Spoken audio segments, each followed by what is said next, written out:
Can we please stop combining both AEW Dynamite and AEW Collision into one show sometimes, Tony Khan? Because there's 9 things on this damn show combining Dynamite and Collision into one. There's 2 things I enjoyed on this show, and there are 2 matches, not even good promo segments. I don't think there's really barely any promo segments, all backstage stuff to say the least. What is going on, everybody? Welcome to episode Lucas E. Allen Productions on YouTube and all audio platforms. Lucas E. Allen Show, which is AEW Dynamite and /AEW Collision November 19, 2025 review. Just going to call it Dynamite for the say at least. Review the Dynamite review for November 19, 2025 review.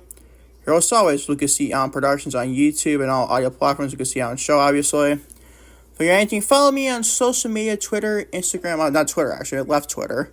Instagram, Facebook, and TikTok, I meant to say Lucas E. Allen.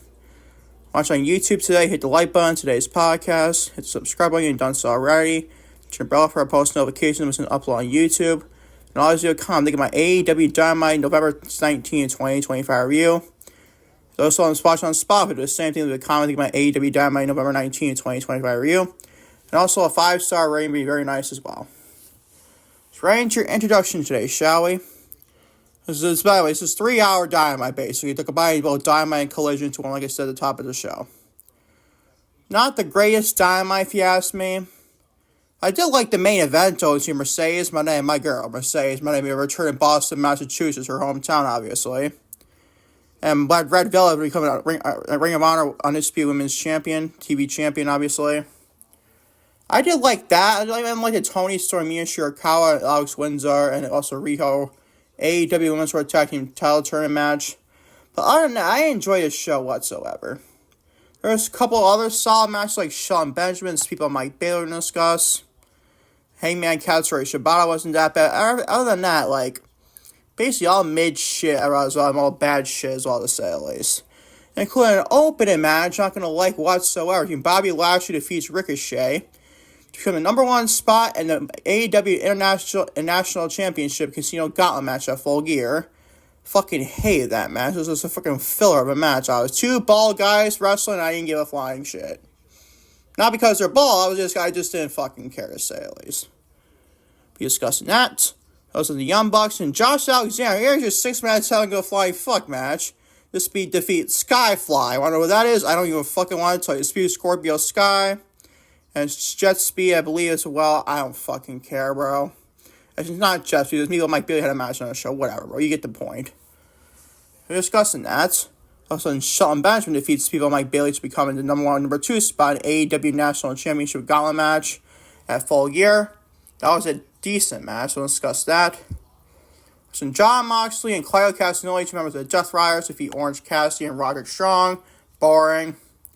Because Toni Storm and Mina Shirakawa defeat Alex Windsor and Riho in the AEW Women's World Tag Team Championship Tournament. So I thought that was a fun match for what it was. I'm discussing that.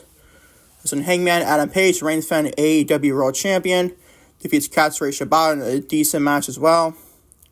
Be discussing that. That's because it's a very filler, not the greatest women's tag team title tournament here.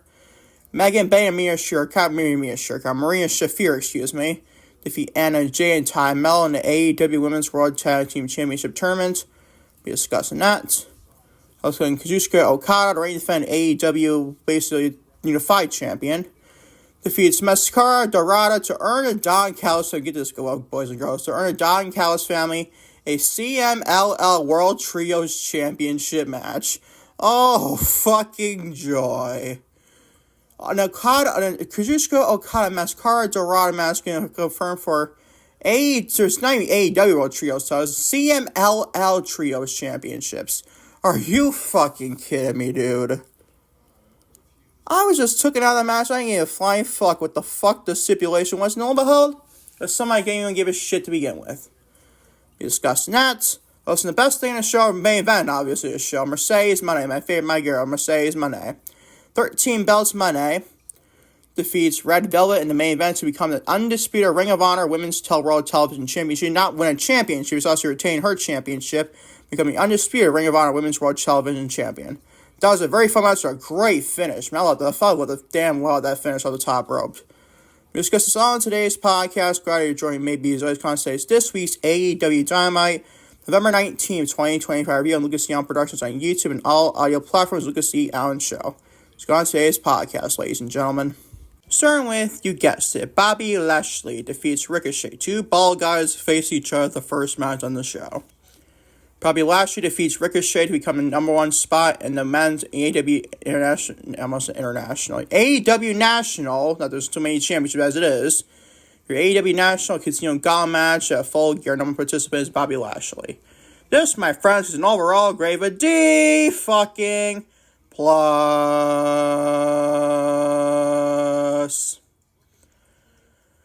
Oh my goodness, man. If on what fucking planet does Ricochet stand as a good odds-on potentially favorite to defeat Bobby Lashley? Like, anybody ever expected that to happen? And this is opening your show. What the fuck kind of a way to open your show is Bobby Lashley really squashing the shit out of Ricochet? Did anybody fucking care? So I know I didn't. This is the worst thing on the show and starring your fucking show. Are you freaking kidding me, bro? Whatever, I guess. The show gets a little bit better from here. It wasn't not the greatest show at all for Dynamite. At least a good main event, though. I thought it was honestly worse than Raw. And the Raw was not the greatest. It's probably an overrated show for Raw this past week. Obviously, that's my opinion. That wouldn't want me to say. But this gets a D fucking plus. Who the flying fuck cares? Who fucking cares? That's just why why do we need the AEW National Championship? It was the first champion to defend, so we wins his championship at Full Gear. We defend in the AEW National Championship. At Ring of Honor, I believe. Ring of Honor is some sort of Ring of Honor show. Like, who the fuck cares? I don't care if I was overseas in AEW strictly product. I don't freaking care. Why are you making me want to fucking potentially care about this? I don't fucking care. Fucking boring, bro. We're random way to start your show. D plus is your grade. And on the Young Bucks, Matt and Nick Jackson, Josh Alexander defeats SkyFly. Yeah, SkyFly. Who the fuck is that? You're good as good as mine, people. I think it's Scorpio Sky and some other people. Who fucking cares? C plus is your grade. I'd be generous with that grade. I should have give it a big fat C, but I'm not even giving that mean today. Action was decent. Like, I don't fucking care, though, for 6-man tag matches. You know that. 6-man tag matches is irrelevant to me as a fucking fly, man. No offense to SkyFly. Or as much as irrelevant to me as my middle finger here, honestly. What the fuck you want me to say? This show, man. Oh, my God. The show following Blood and Guts. You're going rendition of Full Gear, by the way. This is nothing for me. Nothing for me, bro. C plus is your grade. 6-man tag in a flying fuck match. Lovely. We got that on Raw, obviously, this past week with John Cena's final match of Raw. Great. That's just great. Lovely. I discussed that down in Raw. Yeah, I was pissed as shit about that. Right, John Cena and Sheamus match. Well, we discussed in the Raw. We'll watch that down YouTube and they're all on Spotify, too. Moving on to Shelton Benjamin, and the second Hurt Syndicate member on the show. Defeats SpeedBall Mike Bailey to become the number 2 spot in the AEW National Championship Gauntlet match at Full Gear, which means I believe it's Hurt Syndicate duos going against each other. Bobby Lashley and Shelton Benjamin. Should be interesting if you ask me. Gave us a B-. This is a pretty decent match for what was it. And this at least had implications for the Gauntlet match at Full Gear for the National Championship. Not that I give a shit about the National Championship. I can't stand the fact that we still have another championship in All Elite Wrestling. I absolutely hate that. Ridiculous, if you ask me. But this was at least a solid match. I give it a B-. I'm going to be generous. Maybe I'll be generous, people, but I'm a fan of Shelton Benjamin, want me to say. I like Shelton. I like Bobby Lashley, too. He's a badass man. Obviously. But I just didn't care about that, man. That's to start the show. At least I like this match, though. Better. Benjamin and SpeedBall Mike Bailey. Give it a B-. Hold on. John Moxley and Claudio Castagnoli, 2 members of the Death Riders. Defeat Orange Cassidy and Roderick Strong. A big fat C+. Not almost a big fat C, but I know you give us a C+, actually. Decent match. Who the fuck cares, though? This company is just blows away matches for no given reason. You care or not, it doesn't matter who the fuck is in it. This did nothing for me. Come on, man. This is your go-home addition to one of your big 4 pay-per-views. You want an original 4 pay-per-views. Full gear. It's not like Wrestle Dream. It's not like Dynasty. It's not like something before that. But still. Come on, man. This is your big 4 pay-per-views, in my opinion. 5, actually. With 5 pay-per-views, I feel like it's great for AEW. It's All In, obviously. All Out. Double or Nothing, obviously. Revolution. Obviously, Full Gear. That's the 5 for me. Everything else is just filler pay-per-views, if you ask me. But this, it just did nothing for me. C+ is great. Shall we move on? We shall move on, obviously, to wrap up the show, hopefully. Not that the show ends right here, so it's good stuff, the rest of the show. And then a couple things are bad, obviously, but we'll get to that right now. Good stuff. Toni Storm, Mina Shirakawa. We are calling themselves the Timeless Boobs or something. I'm like, bombs, I think. I said boobs. Whatever, bro. That was fucking weird, I ain't gonna lie. I think it's Timeless Bombs, I think. I've been fucking weird to call it Timeless Boob. Whatever. It's been fucking weird, obviously. But Toni Storm and Mina Shirakawa just called those 2 women just other names, obviously. I didn't care for a name. They got him. Defeat Alex Windsor and Riho in the AEW Women's World Tag Team Championship Tournament. Give us a B. Second best thing on the show, believe it or not. The 2 best grades on the show is women's matches, man. Go to show you how women's wrestling has been carrying 2025, and it's just so to show you how bad. I'm not saying how bad it's next to women. It's just how bad the men's stuff has been in 2025 for wrestling. It just shows you how bad it's been for men in 2025. Like the women is really carrying this whole fucking year on its back. Literally, I'm not joking. The few bright spots, even the women get bad booking too. The women get a lot of bad booking too. They carry this shit on their back. But their performances in the ring. And even the segment standpoint, like Naomi is the star of the shows. They obviously Mercedes Moné, obviously. My girl Mercedes, you got EO for WWE, and you get the gist, people. The women's wrestling in 2025, honestly, is one of the few bright spots this whole year for WWE and AEW. One of the few bright spots in this whole fucking year of professional wrestling. And this match is pretty good, if you ask me. Toni Storm and Mia have very good chemistry as a tag team. And Alex Windsor and Riho are still good wrestlers. I just didn't care for those 2 in this match. Well, this is still a tournament match. At least there's implications for a championship. Whether or not they need to have championships for a women's division, I don't want it like it either. So it's national championships. But still, at least this was better implications stuff. I'll give it a B if you ask me.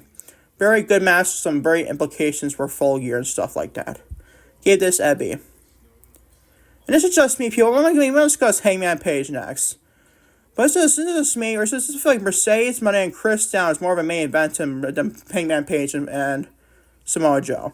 Is it going to main event? Probably not. Maybe even start the show. Or you start the show if you're not meant to show with Mercedes and Statlander. But to me, I just feel like that's a more better, decent, stuff build up here. Not that Mercedes and Chris has been a lot of face-to-face promos. I just feel like it's kind of at least on a neck level of Page and Joe, honestly. Not that I'm not hating a Joe and Page for you. I actually don't mind it, honestly. But still, you get my point there, obviously. No, it's a Hangman Adam Page, though. Reign defend AEW World Champion. Defeats Katsuyori Shibata. They gave us a B-, another solid match here on the show, but I don't know why we keep doing match after match after match after match after match after match after match. There's not one single thing on this show that I'm grading. It could be my fault, honestly. It goes to show my Hulu, this shit's not very, great with stuff like this. About Hangman Adam Page and Katsuyori Shibata. Solid match, I just didn't care. I don't care. Like Samoa Joe on commentary, he was funny as shit, so I was kind of a higher grade, too. So 2-2, whatever, fuck people, you get the point. Solid match, I didn't really care for it. I'd rather see a Joe and Hangman face-to-face elite, to probably Katsuyori Shibata and Hangman Adam Page feud. Or match to say at least. I know they had Powerhouse Hobbs last week in the Falls Count Anywhere match against Hangman on Page of Blood and Guts.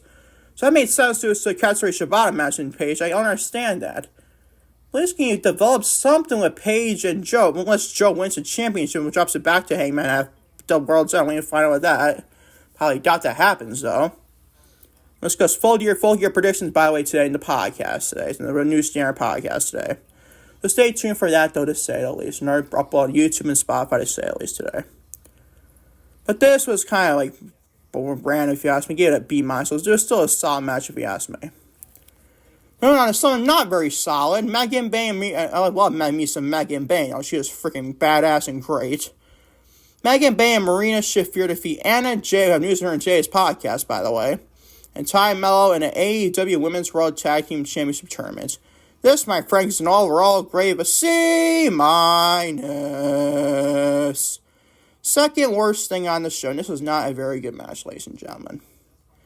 Not a very good match at all. Love Megan Bayne. Anna Jay's getting better and better.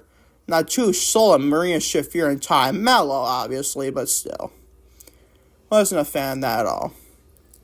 Just these, I guess, the tournament implications for the AEW Women's World Tag Team Championships.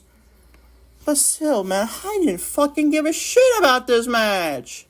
Come on, Tony Khan. You at least come something better with Megan Bayne. I know Marina Shafir is added in the last second. He's put out before his injury. Sucks for her, but obviously, but still. Did you seriously care about this? The answer is no. At least there's more women's match on the show. We give a credit due with that, though, to say at least. So two final things on the show. Discuss Kazuchika Okada, reigning defending AEW Unified Champion. Defeats Mascara Dorada to earn a Don Callis Family. Get this, ladies and gentlemen. A CMLL World Trios Championship match. Meaning 6-man tag team match for CMLL. Big fat C.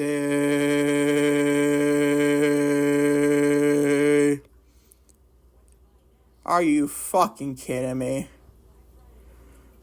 I didn't even know CMLL had World Trios Championships to begin with. I didn't even know that until I saw Dynamite Collision this past week. That's how fucking ridiculous this fucking is to me.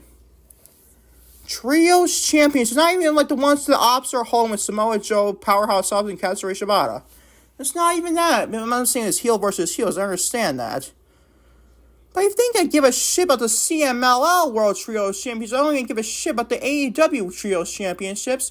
Y'all be out of your fucking mind if you think I'd give a shit about this matchup. I didn't fucking care. What is this? 3 hours you're asking me for your AEW audience, Tony Khan, to watch the second thing last on the show for Kazuchika Okada Mascara Dorada match for implications for CMLL Trios Championships.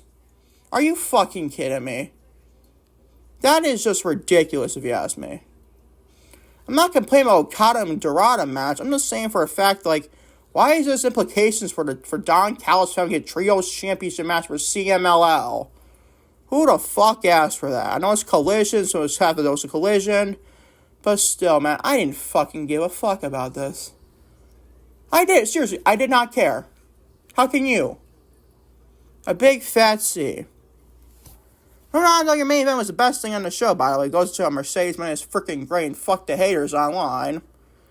Mercedes Moné, the reigning defending 13 belts Moné now defeats Red Velvet in the main event to become the undisputed Ring of Honor Women's World Television Champion. If you think I care about that, I don't care. But I love the match, though. All the kiddies aside, I don't care about Ring of Honor, obviously. This is so relevant to me in 2025. But Mercedes Moné and Red Velvet match, I definitely cannot complain about that at all. Especially for a main event in Mercedes' backyard, hometown, Boston, Massachusetts. I mean, come on, people. How can you complain about that? And plus, the finish of this match is fucking phenomenal. Mercedes had Red Velvet on the top rope, going to tombstone for his position and connected it with basically a tombstone. I don't know what she calls it, honestly. But it looked fucking bad fucking ass. That was freaking brutal. And Red Velvet took this like no tomorrow. That was a badass finish and always a good match if you ask me. It should be like an A. We think it'd be an A minus for us. I gave it a B plus. I don't care about Ring of Honor television championships. But at least it developed. It makes sense for Mercedes Moné holding this, though. He's just developing her gimmick, being a belt collector. Belt collector, Moné. I can't complain about that. I'm not complaining about the Mercedes Moné belt collector tour. I don't care about that. I mean, I care about it. I'm going to say I care about it. I definitely care about it. It's a nice gimmick for Mercedes. It makes sense because she's one of the best in the world, if not the best in the world, according to PWI, Pro Wrestling Illustrated. Top 250 for this year. So that's not just me saying it. It's like Becky Lynch. Becky Lynch had like the Bleacher Report saying it, and also like what ESPN saying it. She's the GOAT in women's wrestling. This is like Mercedes, though, saying like it's not just me saying it. It's PWI saying I'm the best in the world for 2024 and 2025. Kind of like that, if you ask me. The AEW version of Becky Lynch here. At least this is that and John. I'm just comparing that to the Sailors. You know what I'm putting me in, people. This main was pretty soft, if you ask me. Definitely the best thing in the show. A very boring 3-hour show. But at least Mercedes still main event her in the backyard in Boston, Massachusetts, her hometown. Against a very good wrestler in Red Velvet. It's good to see her back and healthy and everything, to say at least. This is pretty good, if you ask me. Give it a B+, man. More Mercedes belts, more I freaking love it, actually. Pissing off the fucking idiot haters. Not just he technically gained a championship here. Just basically retain her championship being a unification match. Red Velvet was the interim, but the real champion. But Mercedes had a interim championship that she wants from Mina Shirakawa, a wrestle dream, if you ask me as well. On my birthday, nonetheless. Good for me as Mercedes, my fan there, to say at least. This is a B+, definitely the best thing in the show, if you ask me. Not a great show, though. Overall show for AEW Dynamite / Collision for November 19th, 2025 is a C+. Worse than Raw, even though Raw, I feel as it was a very overrated show. People are saying it's like the best Raw in a couple years. I'm like, are you fucking serious? We'll go just show you how bad Raw has been. Not as bad as SmackDown, but still, for people to say that. But my opinion, it was the best Raw this year. It really wasn't. What was so good about Raw? John Cena's final match, the 6-man tag match against the fucking Judgment Day. Oh, joy, oh, joy. Anyways, enough talking about Raw this week. We can probably just rant about this more in today's podcast, so but you can let me find out what that does, say at least. Mercedes, man, Red Velvet match gets a B+. Definitely the best thing in the damn show, if you ask me, for 3 hours. Not that I want 3-hour Dynamite and Collision special. I don't care about that or whatever, though. At least I can get a Mercedes, my name. Very good match here, if you ask me. It's still a good thing you just say in the show. That was a great show at all. Not a great show at all. I'll give it overall show grade a C+. That is your AEW Dynamite November 19th, 2025 review on Lucas E. Allen Productions on YouTube and all audio platforms. Lucas E. Allen Show. Thank you all for watching Lucas E. Allen Productions on YouTube and all audio platforms. Lucas E. Allen Show, which will be AEW Dynamite November 19th, 2025 review. Hopefully, knock on wood. Like I said a couple of times in today's podcast or Dynamite review. Hope to get the Lucas E. Allen Productions and Lucas E. Allen Show podcasts out today for your Friday, November 21st, 2025 day. Until next time, just be next time. Peace and love, I am out. Take care. That'd be a big time to say the absolute least, ladies and gentlemen.